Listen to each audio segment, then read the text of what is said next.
Hi, welcome.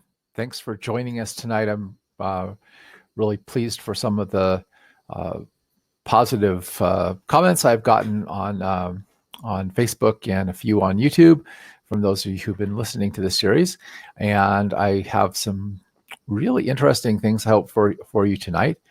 For those who may have joined me and this is the first video they watch, I do recommend watching the videos in order as I am building on the story of what is going on. And so just as a review, in the first one I talked about my dedicating my life to the Lord and learning to follow his spiritual guidance, and also becoming aware through doing emotional healing with people who have been ritualistically abused of the satanic ritualistic abuse and human trafficking, and the extent of this, and the corruption in government and media and other churches and a lot of things where this has been infiltrated, and then getting that verified through my friend Gary Brodsky and other sources. And then I talked a little bit last time about how Gary told me I needed to support Donald Trump and I didn't want to, and then I ran into all these prophecies from these Christian prophets about Trump. In fact, I have here the Mark Tayer's book, the Trump prophecies, which I actually shared Mark Tayer's original 2011 prophecy in the last one. I wanted today to start off with one of the prophecies of Kim Clement, and rather than try to play it on a video, I thought I would actually just read it to you. Because this is really, really remarkable, and it leads into what I want to talk about today, and try to get into how this applies scripturally. Let's see if I can get this to, I collapsed the window and I need to bring it back open again so I can read it. This is a prophecy from Kim Clement that was given on February 22nd, 2014.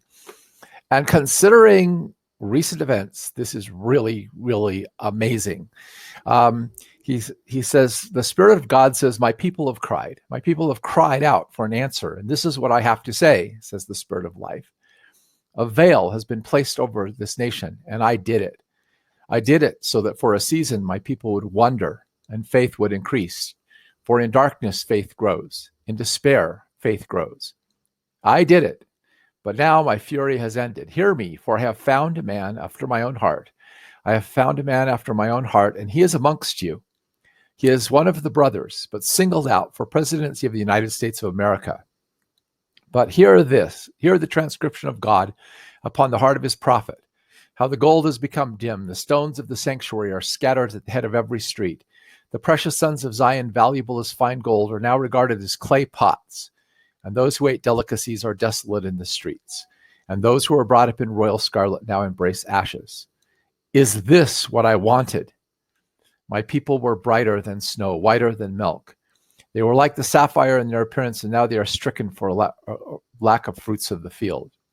And then skipping down a little bit. But my fury is fulfilled, says the Lord, and I have kindled a fire in Zion. I've kindled a fire in Zion, in America, in nations throughout the earth, and my fist is about to smack down on Russia. For out of the rebellious of the Ukraine, which was seen by my prophet, shall come out of those ashes beauty, shall come out of that sadness joy, shall come out of those garments praise. I have searched for a man and a woman who would stand in the Oval Office and pray and call for the restoration of the fortunes of Zion. I have looked for a man who would pray for the restorations of Zion. Therefore, if you hear my heart, says the Lord, I will take you on a journey. I will take you first to Israel, whom they would give Jerusalem to his enemies. Why would they give half of Jerusalem away? This will not happen, says the Lord, for I will take you onto a journey to Jerusalem, where it shall be prophesied through song by my prophet what I intend to do Jerusalem and in the United States of America at the same time. I am restoring the fortunes of Zion. I am restoring the fortunes that are the inheritance of my people. I am restoring the fortunes of those who are the elect of God and have been stolen from. You shall eat your delicacies again, and your children shall no more be your food. You shall not use them and take them out of the womb any more, says the Lord. Watch how I change everything. For there shall be those who are in justice. There shall be those in strong position, I'm hearing this right now in the highest court of the land. And then I saw the video. He points out, and someone yelled out, the Supreme Court. He says, yes, the Supreme Court. Two shall step down for the embarrassment of what shall take place. For I wish to place in the highest court of the land righteousness, and they shall attempt to put others in to endeavor to reach their endeavors. But God says, hear me tonight, hear me tonight. I have this whole thing planned out. For it is time for me to restore the fortunes of Zion, the fortunes to those that had it once. You are going to get it back. That is my promise, says the Lord of hosts. Let us go to Israel. Let us go to Israel, where there is a single woman crying out for peace, for prosperity of her land. And he mentions she's crying out and praying for her land. Then he says, this man has stood in Jerusalem, this man that I saw in the vision, a man that came out of the vision. Please hear me. I was standing in my garden, and suddenly the Spirit came and removed from my eyes scales. I was praying for America, and I was praying for Israel. Nothing unusual. Suddenly behind me, starting behind my back, going in the form of an arrow, were hundreds of thousands of people. I turned around and I was stunned at what I saw. This was not just a dream, it was a vision. So I raised my hand like this, and he raised up his hand, and every one of them raised their hands. I looked back and they were doing the same thing. I shouted, and they all shouted. They were one. They were one. One party of people. It continued until I realized that in the unity of these, among them stood one God had set aside as the leader of the nation. I said, why am I hearing this so soon? Surely you would show this a bit closer to the time. And the Spirit of the Lord says to me, this man has a humble stature, but he is a genius. And then I heard the word gold. I wasn't sure if it was attached to his name, but he said to me, he will restore the fortunes of this nation because of his brilliance. I couldn't quite see his face because this was not allowed, because there was a mist that covered all the people, and he was among them. And the Spirit of God made me look at him, and he said, this man will throttle the enemies of Israel. He will throttle the enemies of the West. And this is the part that gets really interesting. There are highly embarrassing moments that are about to occur for many, many politicians in this nation. There will be a shaking amongst the Democrats in the upcoming elections. Remember, this is 2014, okay? So he says, in the upcoming election, which fell in 2016, he says there's going to be a shaking of the Democrats. If that didn't happen, I don't know what you say, but unsettling for the Republicans. In other words, it's not going to please all the establishment Republicans either. Why is God doing this? For God said, I am dissatisfied with what emerges from both parties. And then there is a nation, he showed me. He took me itching for a new kind of war with America.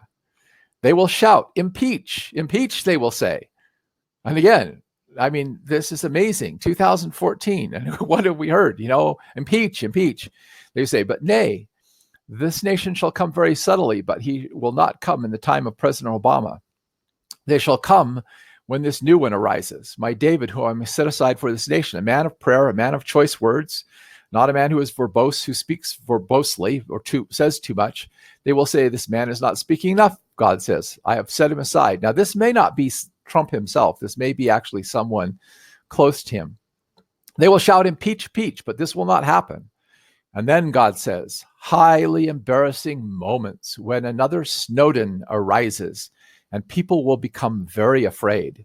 They'll say, we have no protection. And then God says, am I impressed by your weapons of war? Am I impressed with the strength of your man's legs? I have said, I will bring this nation to its knees. And God said, you shall be humbled, and yet some more. And then you will hear the sounds of great victory. For where are my people gathered? Where are my people gathered? Where is the sound of unity from my people? Then he says that this man will be coming forth very soon. And he says people will be saying, how do we kill the giants? How do we kill the giant of debt? How do we kill the giant of socialism? How do we kill the giant of human secularism? He says, I have placed that man among you. And as Samuel stood before the brothers, and they rejected David because of his age, take all these remarks I am giving you, for they are gems. The name and the word gold, remember that. A man that is amongst them that is young. So this is why he may be talking about somebody in the Trump administration. It's not Donald Trump himself, because Donald Trump isn't young. And God says, These that shall reject him shall be shocked at how he takes down the giant. Now hear me, please. The giant of debt, the giants that have come, the brothers of Goliath, stand in glee watching America. We will cripple you. You will lose your credit. And honestly, the economy is in a very, very precarious state because of the huge national debt and all, the federal reserve, all that stuff. And he says, but God said, watch. This is really, really amazing. He said, watch. I said 20,000. Look not to Wall Street, however, observe. Now, this is really interesting because the week that Donald Trump got elected, the Dow Jones in the stock market hit 20,000 for the first time in history. And here he is saying, I said, watch. Not that the stock market is important, but observe 20,000. Okay. And they say, what is your plan for this giant? And he will take a simple stone. Remember the name. And he will hold it up and they will laugh at him. But the plan is so brilliant, says the Lord, it could not only have been given from me. Then he says this, and this is interesting. California, you are dying because of a drought. Watch my sign. Watch the sign of rain, for which I told you there would be severe wind from above, and on all the states that are affected by the severe weather will have a shaking of my spirit. But California, I am looking at you. Now, this is also interesting because that same time that Trump was inaugurated, California had this huge downpouring of rain that, at least that year ended the drought. And then he says, I am looking at you, gold, stone, California, small of stature. And God says, once you recognize the man that I've raised up, pray, for the enemy will do everything in his power to put a witch in the White House. America, I'm going to just skip down. America, freedom is yours. Israel, freedom to reign. America, righteous judgment and a great shaking of the spirit in America. And then he says this, and this is also really interesting. I mean, this is like, to me, just amazing, all the little clues and everything that he's talking about. The Spirit of God says, one more thing I want to talk to you about, that little dwarf in North Korea. I'm getting a little tired of him. I think I'm going to go and pay him a visit, says the Lord. You watch and see what I do, and that will be a big sign that the man I am sending with the stone for the giant is emerging. And look at just what happened in North Korea. And like I said, I saw this back in the summer of 2016, and it blew me away and it amazed me. But it also just in reading Mark Tayer and some of these other people that were making these different prophecies, it's interesting. They constantly talk about America and Israel and America and Israel and America and Israel. And I think there's something that God showed me many years ago and started helping me understand that actually explains why this is so important and helps relate what is happening to Old Testament prophecy. Now, I did 2 very lengthy webinars, approximately 2 hours in length, on what I'm going to give you now in a 15 to 20 minute synopsis. And so forgive me, I am not going to go and do what I did in those webinars, which is go through chapter and verse and blah, blah, blah, and citations, all that stuff. I'm just going to tell you the gist of it. Okay. If you go back into the Old Testament, and Abraham, who was called a friend of God, God made certain promises or covenants with Abraham. And in the Bible, it says that these were unconditional promises, meaning that God said, I'm going to do this. This is what I'm going to do. And so it wasn't, based on anything that his descendants would do or whatnot. It was based on the fact that God says, this is what I'm going to do. And among those promises were that his seed, his offspring, would be so numerous that they would be like counting the sands on the beach or the stars in the sky. And he also said that through your seed, all nations of the earth would be blessed. And he said that he would, give them power over their enemies. They would control strategic locations in the earth. and other promises. And all of this was unconditional. And that promise was passed on to Isaac. And then Isaac passed that promise on to his son Jacob, whose name was changed to Israel. Now, Jacob, the story there that he wrestled with, I think is probably an angel of the Lord, and he obtained an additional blessing, a greater blessing than had been given to Abraham and Isaac. And Jacob, or Israel, had 12 sons. And those 12 sons and their descendants became known as the 12 tribes of Israel. Now, one of those tribes was Judah. And in blessing his sons at the end of Genesis, it records the blessings that Jacob or Israel gave his 12 sons. And it starts off with, I will tell you what will befall you in the latter day. So if you understand that as I understand that, he's saying, this is where you will be in the end times, in the latter days, in the end. And the blessing he gives to Judah is that Judah is a lion's whelp, and as a young lion, he goes up from the prey, and as old lion, he crouches down, and who shall roust him up?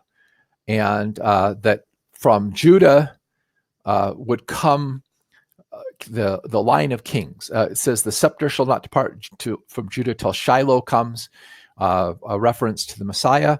So the Jews would be a ruling people with dynasties of kings. The house of Judah would reign over the other tribes of Israel until the Messiah came. And then to him would the gathering of the people be. So the promise of the Messiah was to come through Judah. But what's interesting is Judah did not get the birthright. Judah did not get the promise that through them all nations of the earth would be blessed, that they would be multiplied as the sands of the sea, that they would have power over their enemies and so forth. That birthright blessing went to Joseph, the son that was sold into Egypt. All right. And through being sold into Egypt, became a savior to his father's household. Now, this is all really important because this is all types and shadows of things to happen in the last days. Israel took Joseph's two sons, Ephraim and Manasseh, and even though Manasseh was the older one and Ephraim was the younger one, he crossed his hands and gave them the birthright blessing, but told that Ephraim would come before Manasseh. That Manasseh would be great, but Ephraim would come first and be greater. And so these were again blessings, and Joseph also was promised that his would be a fruitful bough, even a fruitful bough by a well, whose branches would run over the wall. And this is the important thing to understand in that blessing that was given to Joseph. Jacob says, the blessings of thy father. Now, since he's blessing Joseph, the father of Joseph is Jacob himself, Israel himself. He says, the blessings of thy father have prevailed above the blessings of my progenitors. In other words, that means that I have received a blessing greater than that promised to Abraham and Isaac. And this meaning this blessing that I received that was beyond the blessing that was given to Abraham and Isaac shall be on the head of Joseph. And he mentions that it extends to the utmost bound of the everlasting hills and would be on the head of Joseph, even on the head of he who was separated from his brethren. Now, the reason why that's important is because whenever people in modern times talk about Israel, they associate it with the Jews. that Jew equals Israel, Israel equals Jew. Anybody who's an Israelite is a Jew, okay? And there are no Israelites that are not Jews. But biblically, that makes no sense at all. There are 12 tribes of Israel, not one, all right? And the birthright didn't even go to Judah. It went to Joseph.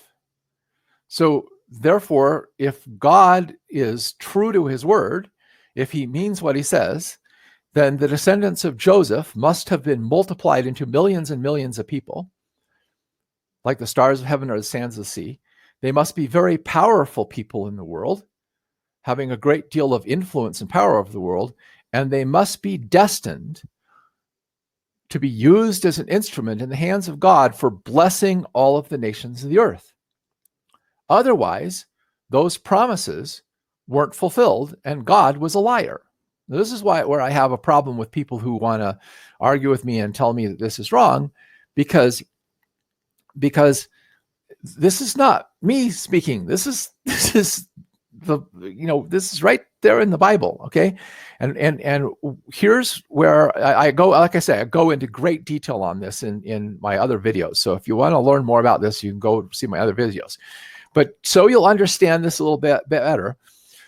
You know, the kingdom of Israel, when King David became king of Israel, it became a great empire. In fact, Stephen Collins did a lot of research on this and found that the empire of King David and King Solomon was actually contemporary with what is called the Phoenician Empire. Therefore, if the Bible is correct, the Phoenician Empire was probably the empire of King David and King Solomon, and it covered the entire Mediterranean. The Phoenicians had mines, iron mines in Brazil, copper mines in Great Britain. They even had mines in North America. They controlled the entire Atlantic Ocean because they controlled the gates of Gibraltar. Remember God's promise, one of the promises was that they would control the strategic locations of the earth. And they kept everybody else contained inside the Mediterranean, and they alone allowed their ships to go out and venture beyond that. And there's even evidence in the Bible that that they were trading with China. This was a big empire, and so there's good evidence that the Phoenician Empire was the empire of King David and King Solomon. Well, after King Solomon died, there was a civil war, and the nation was split into two. The northern 10 tribes were initially led by an Ephraimite, a descendant of Joseph, and the southern 10 tribes, which included Judah and part of the tribe of Benjamin, and some of the Levites, were called Judah. And all Old Testament prophets prophesied after the Civil War. Isaiah, Jeremiah, Ezekiel, Haggai, Zechariah, they were all prophesying after the Civil War took place. And therefore, when they spoke of the Jews, they talk about Judah and Jerusalem. And when they said Israel, okay, because when going back to when Jacob blessed Ephraim and Manasseh, he said, "Let my name, the name of Israel, be named upon the lads." In other words, I'm putting the name of Israel onto these lads, and the name of their father, Isaac. Okay. And so the Old Testament prophets, when they were referring to the northern 10 tribes, they called them Israel or Ephraim, or by their capital, which was Samaria.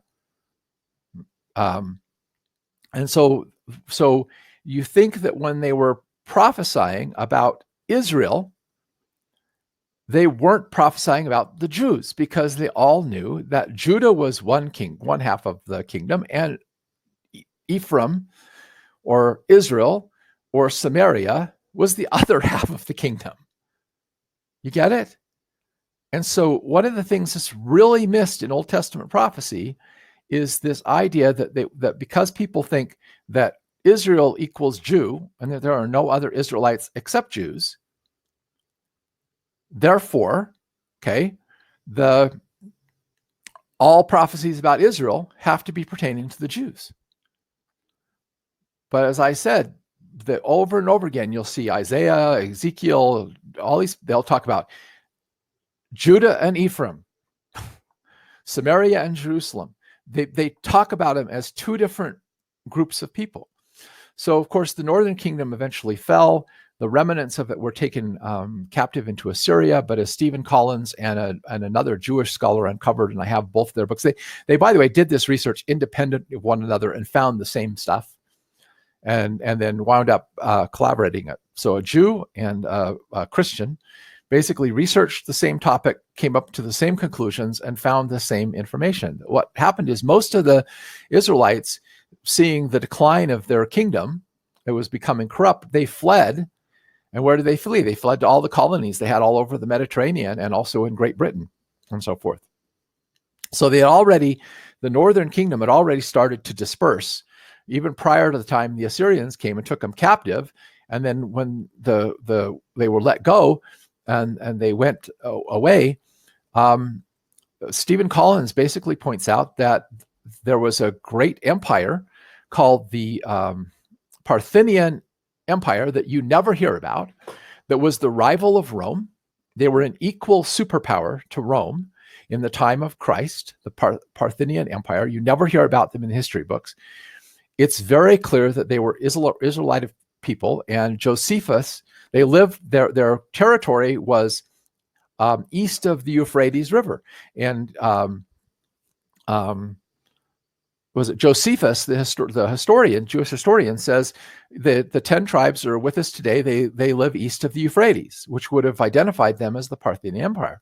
The Parthian Empire were ruled over by kings that were elected by the people, and those kings all bore names of the that come out of the Jewish lineage in the Old Testament, and they elected one leader to be the king over the whole kingdom, and he was called the King of Kings. Now, this is very significant for Jesus being called the King of Kings. And so what Stephen Collins makes the thing is that when the wise men, the kings from the east, came to visit Jesus, they were from the lost tribes of Israel, coming to pay homage to the newborn king of Israel, the inheritor by legal right of the throne to the King of Kings, to rule over all the house of Israel.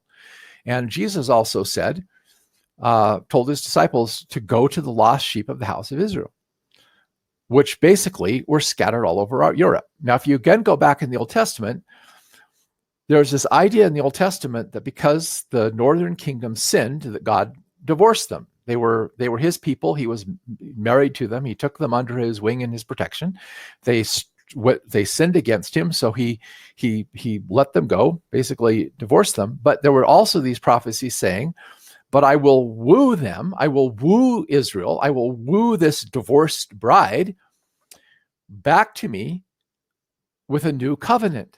Well, what is the new covenant? The word New Testament really actually means the new covenant. The old covenant is the Old Testament. The new covenant is the New Testament.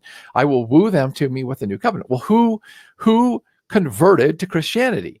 The nations of Europe. Where were the lost remnants of the lost tribes of Israel? In the nations of Europe. And therefore, okay, there's a again, I got to go back to the Old Testament, and I'm summarizing this as quickly as possible. Remember, I've got 2 webinars up that are almost 2 hours long, in which I go into great detail on this. So I'm just giving you the gist of it. Many years ago, I read this thing where it really puzzled me, because Moses reads a lot of the people. He tells them the blessings and curses that they get if they obey the law, the curses that come upon them when they don't, and then the last curse is that you'll be scattered abroad in the nations whither I have driven you. And then the next chapter begins with this really interesting thing. And by the way, this is in the end of Deuteronomy. And he says, but when you find yourself it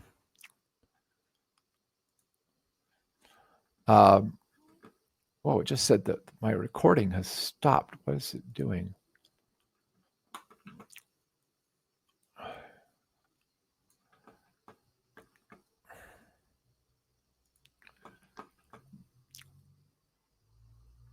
Okay, just 1 second. I've got to check something because it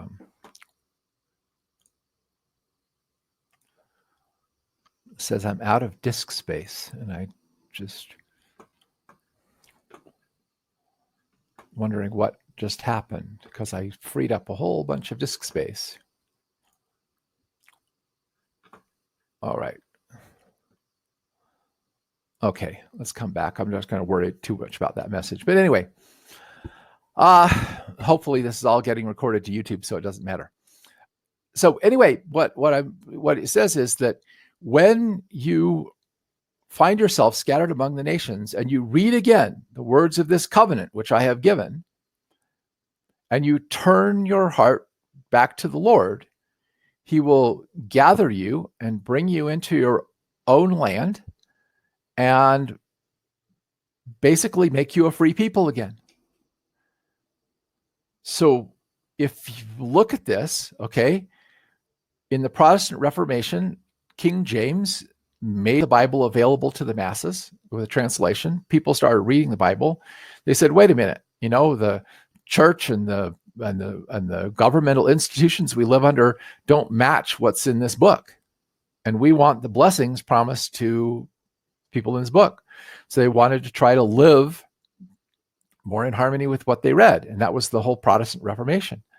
And when they started to be persecuted, they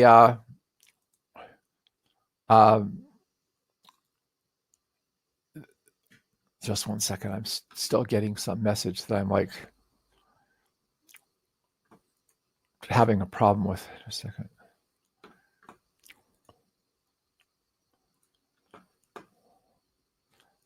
Disk space. Sorry. Which is strange because I just cleared this up. Okay. So basically, they fled to America. The branches ran over the wall, and 13 colonies reestablished a government, and the pattern of that government was based on 3 sources. One was Native American law, which, by the way, was very similar to Old Testament law. Anglo-Saxon law, which also was very, very similar to Old Testament law, and Old Testament law. And I don't have time to get into all of that, but the Sac-son is actually an abbreviation of Isaac's son, okay? And basically the whole modern Christian world is basically filled with people who are the literal descendants of the house of Israel.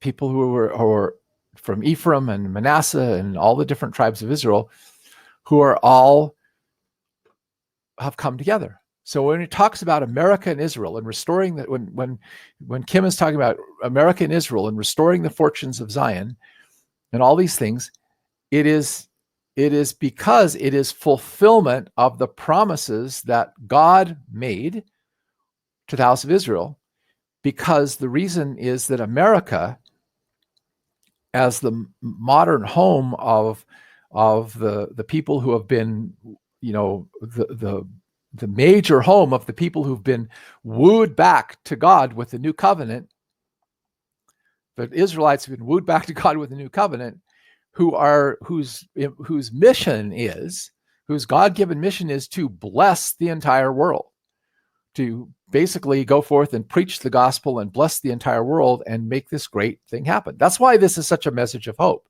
If you really start to read some of these prophecies with this in mind, this whole amazing thing opens up to you and you're going, wow, this is absolutely incredible. This is absolutely amazing what is being done here. And I want to okay, I did that pretty good. I was worried I was going to go way over on talking about that, but I covered that pretty good. And like I said, you don't have to agree with me. And I know I've tried sometimes to explain this to people and they go, you're nuts. They don't want to hear me out. But I've really, really very carefully laid this stuff out. And you can read including I've got references to the books and resources and things like that basically explain and demonstrate that the people of the northern tribe of Israel wound up becoming the nations of the Europe, becoming the bastion of basically freedom and the whole value system that grows out of the Bible, that influenced the governments, particularly in Great Britain, which became Isaiah addresses Israel upon the Isles of the Sea, which is very interesting, and how did that little nation on the Isles of the Sea become this worldwide power? And by the way, here's another interesting tidbit on that. The symbol of the tribe of Ephraim was the unicorn, and the symbol of the tribe of Manasseh was the eagle. Figure that one out. Okay. Unicorn or the bull. So there's just tons of stuff on this that basically illustrates this. So this is why this is important in understanding what's happening with this. Now, Lance, I'm going to read that later. Lance Wallnow, who was one of the people who I saw his prophetic words again in 2016, in the summer of 2016, before Trump even won the nomination. Lance Wallnow had been to Trump Towers, and that's when he had this message, that he said, God said, this is the 45th president of the United States, read Isaiah chapter 45. And he and it talks about Cyrus delivering Israel from the bondage of Babylon. Okay? And he said Trump is a Cyrus figure. Now, I have a video on my YouTube channel, and I'm not joking about this. The guy actually has been in Jerusalem. He has one of these coins. He shows it in the video that basically he says that the Jews right now are preparing to rebuild their temple in Jerusalem, and they are minting the silver coins that will be the official coins of the temple. And on one side of the coin is a picture of Cyrus of old superimposed with Donald Trump. I am not kidding. This is absolutely remarkable stuff. Now, if this is the case, if Isaiah was a prophet who prophesied in sort of a dual way, because what he did is he prophesied of events that were happening in his day, but he ordered them as types and shadows of what would happen in the end times. And the whole first half of the book of Isaiah is about all of the destruction coming on the people because of their wickedness and so on and so forth. The whole latter half of the book of Isaiah is about the redemption of God's people, and is full of images about and references about a coming Messiah and so forth. So if Isaiah chapter 45, if what's happening in the world with Donald Trump is a type of Cyrus, okay, who it says, thus saith the Lord to his anointed, to Cyrus, whom I grasp by my right hand to subdue nations before him, to ungird the loins of rulers and open the gates ahead of him, letting no gates remain shut.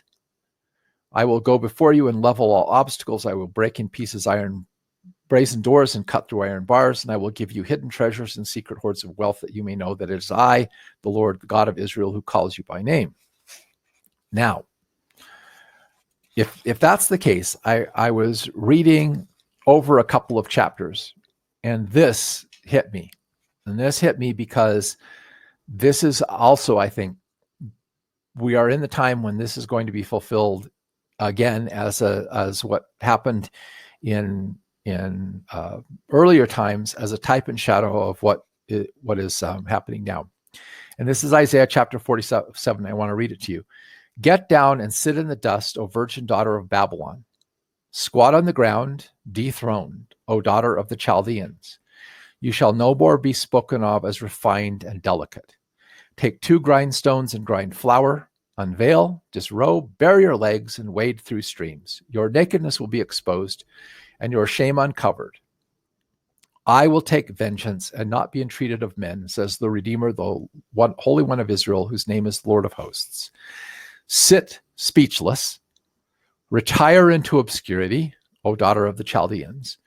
No longer shall you be called mistress of kingdoms. I was provoked by my people, so I let my inheritance be defiled. I gave them into your hand, and you showed them no mercy. Even the aged you weighed down heavily with your yoke. You thought, I, the eternal mistress, exist forever, and did not consider these or remember her final destiny. Now therefore, hear this, O pampered lady, sitting enthroned, thinking to herself, I exist, and none other than me, and beside other than me there is nothing. I shall not be widowed or bereaved of children. Bereavement and widowhood shall suddenly overtake you both in one day. They shall come upon you in full, notwithstanding your many magical feats and exceeding strong combinations. Now, as I learned about this, what I came to understand is that what the book of Revelation refers to as mystery Babylon, the mysterious Babylon, okay, that sits on many waters. It is not a single nation. It is actually the corrupt, perverted government of the Satan-worshiping people who have been wreaking havoc on the earth for many generations. Because it is actually the economic system, because the current banking system we have, the money system that we have that's based on debt, the mercantilian system that actually holds dominion over pretty much the entire world, all originated in Babylon. Therefore, it is the Babylonian system. And I've commented to people for many years that, it says, okay, you have this mark of the beast, right? And you can't buy or sell or trade or in other words, participate in the economy without the number. Well, I just want to point out that you have a social security number, don't you? And can you open a bank account without a social security number? Can you buy a house without a social security number? Can you get a job without a social security number? Well, if you dig into the origins of the social security number, what happened is when these international bankers who are evil Satan-worshiping people set up the Federal Reserve in the United States and started controlling our money supply, then they bankrupted the nation in the Great Depression. And the government mortgaged us, okay? Mortgaged us, we, the people, they mortgaged us to this bank, okay? And basically used us as collateral to get loans to bail the country out. And your social security number is your slave ID number, because you have been put into bondage, into slavery, like the ancient Israelites, okay? And as I mentioned last time, Trey Smith in his documentary says that the king of Babylon was oppressing not just Belshazzar was suppressing not just the Israelites, but his own people and all the people they ruled over, laying them with heavy taxes, heavy regulations, basically putting them into economic slavery. And so, the heavy taxing and everything is all to support and pay back the loans and to run this extremely corrupt system. It's been ruling over us for quite some time. And it says the kings of the earth have committed fornication with her, meaning the kings of the world are in bed with this evil empire. Well, if you get into understanding this, okay, what happens is that the international banking system, which controls over 90% of the world's entire economic system, not just our country, but every other country, with this handful of very wealthy, evil families, They go persuade the governments of countries to take out loans to quote unquote improve their country and so forth. And then when they get the loans, they don't put the money into that nation's economy. They use the money to get Western contracting companies that these people own to come in and build the airport, build the bank, or build the water system or whatever. So all the money goes back into the corporate interests that are owned by these corrupt people, and none of it goes into the country. Well, and the people have to be taxed to try to pay back the loans, and it's called debt slavery. You put people in debt, in slavery, by putting them in debt and forcing them to pay the interest. And then what happens is, if a government official gets elected that won't go along with them, that starts saying, we're not going to pay back your loans, this is corrupt, we're going to fight this, then they first of all go and try to bribe him. They say, look, you don't want to fight us. We'll give you money. We'll set you up for the rest of your life. We'll do all these blah, blah, blah things for you. So they commit fornication with the rulers, right? They get them to go along, play along with the scheme. Okay. If they won't, then what they do is they try to foment an internal revolution. This is our CIA that does this, by the way. And overthrow them. And if that doesn't work, then what they do is they start a smear campaign against this quote unquote evil empire. And remember, these people are always funding both sides of every conflict because they feed off of chaos and division and contention. So they stir up the American people, what an evil ruler this person is, and how they're so awful and whatever, and then use that as a military excuse to use the military power of the United States and her Western allies to go take this guy down. It is the most corrupt, awful thing you can imagine. So and as Gary told me, he said he didn't think that there was any way to overthrow these. And so here we have these people who control the world's economy, who thought it had everything sewn up, who thought there is nobody who can come against us. There's nobody who can see what we do. And he says, in spite of your many magical feats, your rituals and everything, and your strong combinations, meaning all of your secret conspiracies and behind the scenes manipulation of everything, I'm going to take you down. He says, secure in your wickedness, you thought, no one discerns me. I thought, nobody sees what we're doing. And there's other passages that I can show you in Scripture that says the same thing. They think, our works are hidden in the darkness. We got control of the media. Nobody's going to see us, blah, blah, blah. And then he says, and by the way, I'm reading from a translation of the book of Isaiah by a Jewish man named Avram Gileadi. And I just like the way it's worded because it's easy for me to understand. He says, by your skill and your science, now think about that, your science, you were led astray, thinking to yourself, I exist, and there is none besides me. In other words, we're in control, we're power. Nobody else is big enough to take us out. And he says, catastrophe shall overtake you. And I love this. When I read this, I got chills. What you shall not know how to avert by your bribes. You shall not know how to avert by your bribes. Because Gary told me that these people, if you start being really good at like fighting them or exposing them, and in that process of fighting them and exposing them, you're stirring up people to be upset and angry and hateful and fearful and everything, they'll come fund you. He said, they'll come fund you. They'll come help you, but they'll subtly tie you up and bribe you. Just don't say this. Just don't say that, and put you under contracts. And of course, if you don't, then they'll ruin you. But you'll not know how to avert your bribes. Disaster shall befall you, from which you cannot ransom yourself. There shall come upon you sudden ruin, such as you have not imagined. Persist then with your combinations and with your many magical feats, at which you have exerted yourself since your youth.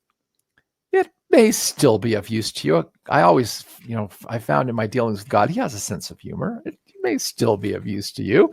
Perhaps you can hinder it. Perhaps you can stop me from doing what I'm going to do. But you are powerless despite your tactics. Now let those who unravel the heavens, who observe the stars and make predictions month by month, stand by and save you. Let all of your wicked, evil, corrupt, Luciferian people save you. see as stubble. They are burnt with fire, unable themselves to escape the hand of the flame. There are no embers to warm anyone, such is no fire to sit by. This is what your procurers have profited you, those for whom you have exerted yourself since your youth. Each deviates his own way. None is there to save you. Now, I want to continue with this, but it's awesome. When I read that, I got chills, because if you haven't encountered the Q phenomenon, the QAnon phenomenon, what this is that this source that just calls itself Q started dripping out messages in, I think it was November of last year. And I only became aware of it a couple of months ago. Dripping out messages, giving subtle hints about what was going on behind the scenes in the Trump administration. And the funny thing is it doesn't come out right. Say it drops clues and hints and says, think about this, notice this, what are you doing here? It's getting people to think and reason and so forth. It's very, very interesting. And there have been a lot of very interesting little hints and clues that have come. Probably, I saw a website that had over 100 showing that Q would say something and then something would happen in a speech of Donald Trump that would verify what Q just said. And so it's kind of subtly saying, this is us. And what the message of Q is this. In the early part of this year, Donald Trump signed an executive order basically saying that human trafficking was a global problem, and he used the war powers of the executive office to declare war on human traffickers. Which, by the way, is a strategy the enemy has used against us, like declaring war on drugs and stuff like that, to try to circumvent our constitutional rights. And he ordered that anyone caught in human trafficking, which is the selling of men and women into slavery, usually for sexual perversion and other things, that their assets could be seized by the federal government. And what Q has dripped, and people have then turned around and actually gone out and independently verified, doing the research themselves and finding this and reporting back on what it is that I think it's nearly 2,000 CEOs of top corporations have resigned this year. A whole bunch of incumbent congressmen and senators decided not to run for office again. And normally, there are approximately 1,000, maybe 2,000 sealed indictments handled by the federal government every year. And this is basically, sealed indictments are done. So like, say you've got a ring of criminals, a bunch of mafia people, and so you don't want to clue off that you're coming after them. So you create indictments and you keep them sealed. And indictments are basically saying that these people have committed a crime so they can be arrested. You keep them sealed in secret until you've got all the indictments for the entire criminal organization lined up, so you can then go arrest them all at once. Like I said, there's normally about 1,000 to 2,000 of these issued every year. This year, there have been 45,000 sealed indictments issued by the federal government, all being processed by a federal judge here in Utah, outside of Washington, D.C. And basically what Mark Tayer said and what Mark Tayer prophesied, and this Mark Tayer again prophesied this back somewhere in like 2015 or early 2016. I'll have to go back and look at the dates. He said that God was going to, he said the prophecy was, time is up for those who are corrupt. Time is up for those who are corrupt. He said that God was sick of the corruption in this country, and he was going to bring it down. And Mark Tayer said there would be military-style tribunals like happened after World War II, because there would be so many criminals who had committed treason against the United States and crimes against humanity. And when it was exposed, and again, I can point scriptures in the Old Testament, talk about what was done in secret being shouted from the rooftops. What is done in secret, God exposing it and being revealed. I mean, the bringing things into the light is the best disinfectant, right? And so what I believe, and the reason why I decided to do this series, is because I think that numerous people around this country and in the world are going to be totally shocked when this happens. And these tribunals, he said, would go on for years, and it would be worse than the tribunals that were done with the war criminals in Nazi Germany, with the junk they did in the concentration camps. Because what these people have done, okay, makes what was done in the German concentration camps with the Jews look clean in comparison. And it's going to shock people. And there's going to be millions of people who are traumatized. In fact, there's a passage in Isaiah that says, when this happens, it will be a vexation only to hear the report thereof. In other words, it will disturb people just to hear what happened. And this is happening. And it's happening for one purpose. It's happening because, as Mark Tayer says, God has to clean house in order for his gospel to go forth into the nations. I'm just going to read one little thing from Mark Tayer in closing. The Spirit of God says, the Illuminati, I, the Lord, shall expose the Illuminati of because of who they want to be. And this relates back to, this prophecy in Isaiah about the Babylon. They shall say that we will be the world leaders like a shot, not so fast, for I, the Lord, will shatter you like a clay pot. Shattered and scattered by wind will send you back to he who sent you, back to the devil. For you think you are wise, craving power, money, and the prize. You so-called wise have been fooled by the lust and lure of the prize, to the point that the one who sent you now seeks his payment. And this too you will soon realize, for your days are numbered and short. Woe to you when you stand before him and report, for this will be for all to see. For when you serve the God of this world, it will bring you low. Repent, or you shall be cast into the fire below. The Spirit of God says, and this is what I want to close with this thought. Because when I started reading this really, really woke me up, that I was so caught in this doom and gloom and looking at what was going on in the world and thinking, the world's going to end in destruction. And what Mark Tayer and some of these other people says is that it's not like we thought it was going to be. The Spirit of God says, why do the prophets of doom and gloom keep saying that this is the end? For they are misleading the season of time we are in. For those who keep speaking this with words that bend are aiding the enemy, making the people lay down their arms, give up, lose hope, stop fighting, and say, we will just ride this out till the end. For you are never to stop fighting or laying down your arms for any reason. Stop listening to those who commit spiritual treason. For life and death are in the power of the tongue. For this treasonous talk is even affecting the young. Stop aiding the enemy and start talking about what I, the Lord, and my army are going to do. Grab the enemy by the throat and make him fluster. Look him in the eyes and say, is that all you can muster? Choose this day whom you will serve, for I have given you the victory and the choice is yours. That's pretty powerful. And I wanted to share this.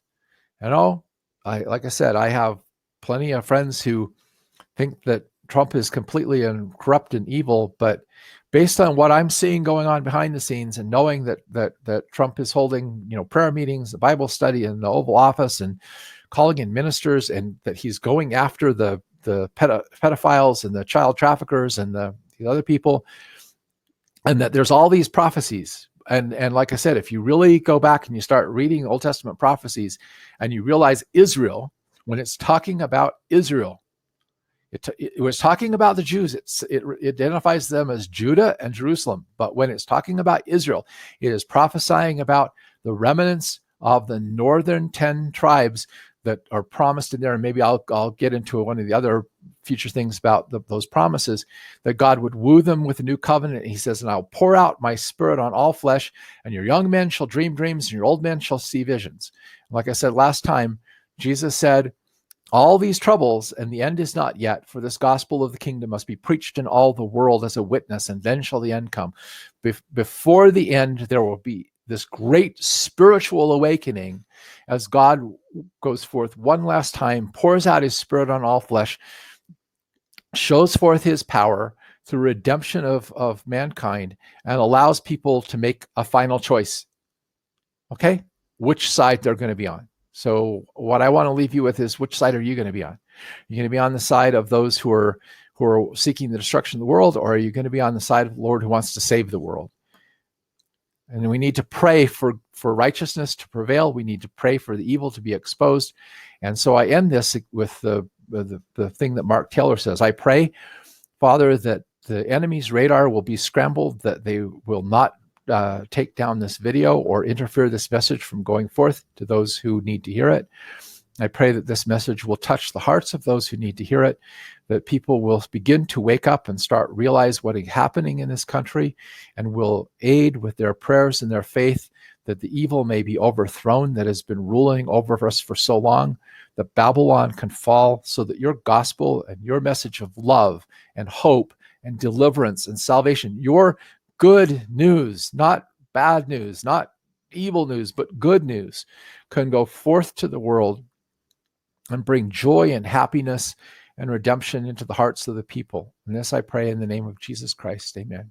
And thank you all for joining me. I need to go.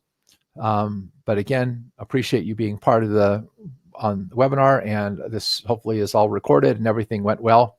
And I'll have it up on YouTube tomorrow.